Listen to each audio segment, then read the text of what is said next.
شوفوا ليلى عبد اللطيف شنو خرجت كتقول في هذا الفيديو. هذا الفيديو خطير بزاف، فيه شي كلام اللي ما قدرش العقل ديالي يستوعبهم.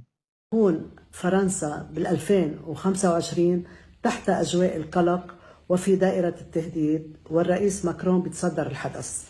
بتشهد فرنسا مظاهرات عارمة، مما سيجعلنا نسمع خطاب بارز وقوي من الرئيس ماكرون عبر وسائل الإعلام. وهنا أتمنى كل الأمن والاستقرار لفرنسا. ولأن الرئيس ماكرون شخصية رئاسية مميزة، سنرى الرئيس الأمريكي ترامب يزور فرنسا بعد تسلمه الرئاسة ولحدث ما. تشهد فرنسا توقف للرحلات الجوية من جراء كارثة الثلوج والأجواء المناخية القاسية، بالإضافة إلى محطات القطار التي أراها تتوقف لفترة زمنية معينة وربما لأيام. إعصار مخيف بيضرب فرنسا خلال المرحلة القادمة، ممكن 25 أو 26. الأنظار والإعلام على كنيسة نوتردام في باريس، وسنرى حشود من جميع أنحاء العالم لمشاهدة هذا الحدث، وحتى بعض الرؤساء في قلب المشهد. سنرى الرئيس ماكرون يزور لبنان وسوريا خلال الفترة القادمة، ولا أستبعد رؤية الرئيس ماكرون في مصر وتركيا بالإضافة إلى عدة دول عربية، وذلك لأنني أرى أن الدور الفرنسي سيكون فاعل وبارز جدا على أرض هذه الدول خلال الأشهر الأولى من 2025.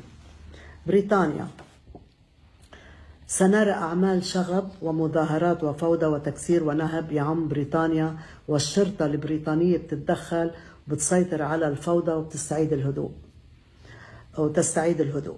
الاغتيال يطال شخصية سياسية في بريطانيا كانت تقوم بزيارة دبلوماسية في بريطانيا. الحزن والحداد بعم بريطانيا بال2025 بسبب بعض الأحداث المؤسفة. سنسمع عن إعلان منطقة منكوبة في بريطانيا من جراء حصول كارثة كبيرة، وحكومة بريطانيا تعلن حالة طوارئ. هجوم جوي كبير سيراه العالم يحدث ما بين 2025 2026، وفرنسا وبريطانيا تقرع طبول الحرب والعالم يحبس الأنفاس. إيطاليا، للأسف سوف يغيب الموت أحد أبرز اللاعبين في إيطاليا. سنرى حالات من الفوضى والغضب تعم شوارع إيطاليا ولعدة أيام، وتؤدي إلى وقوع يوم دموي في إيطاليا لحدث ما. والكوارث الطبيعية للأسف لن تكون بعيدة عن إيطاليا، وكارثة طبيعية بتضرب بعض مدن ومناطق في إيطاليا خلال 25. بابا الفاتيكان أراه يمر للمرة الثانية أو الثالثة بوعكة صحية حرجة، وساحة الفاتيكان تمتلئ بالحشود من أجل الدعاء والصلاة للبابا.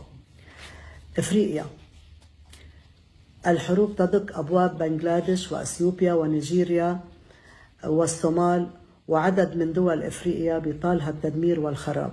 وأرى وباء جديد بينتشر بإفريقيا بيضرب مركز الدماغ والعيون والرئة، وفي عدة دول بقلب إفريقيا وغير إفريقيا، وهذا الفيروس بينتقل عن طريق الحيوانات. ستشهد نيجيريا فوضى ومشاكل جديدة مع التطرف تساهم في عزل النظام الذي سيسعى إلى السيطرة على الأمور وزعزعة الاستقرار في البلاد، وسوف تمتد هذه المشاكل إلى بعض البلدان القريبة من نيجيريا. سنرى بعض المغتربين اللبنانيين والأجانب يضطرون للرحيل من عدة دول إفريقيا بسبب الظروف والأحداث الخطيرة التي ستشهدها نيجيريا وبعض دول إفريقيا ما بين 25 و 26. تايوان، سنرى ونسمع عن هجوم مفاجئ قد تقوم به الصين على تايوان خلال الشهور المقبلة. تحذيرات مناخية من إعصار كبير قد يضرب مدينة تايوان أو زلزال. وسنسمع حكومة تايوان تطلب المساعدة من بعض الدول المجاورة، والحرب ما بين الصين وتايوان ستشكل مخاطر كبيرة على العالم. الصين، مطارات ومرافق الصين أراها تغلق أجواءها وأبوابها جراء الكوارث الطبيعية التي تطال الصين خلال المرحلة القادمة. أنا كنت حاكي كمان على انتشار وباء جديد بالصين وصارت للأسف، كما أرى انتشار فيروس جديد يغزو الصين ويؤدي إلى حالة كبيرة من الهلع والقلق. أما الكارثة الأقوى والأكبر في تاريخ الصين سوف نشهدها خلال السنوات 25 26. البوسنة، ستدخل البوسنة الحرب وصربيا في قلب هذا الحدث، وسنشهد تحركات عسكرية ما بين البوسنة وصربيا. كما أرى حرب تشتعل بين صربيا وأحد الدول تؤدي إلى حصول مجازر وسقوط عدد كبير من الضحايا الأبرياء. وسنرى تركيا والجيش التركي في قلب هذه الأحداث، وعدة دول بتشارك في هذه الحرب.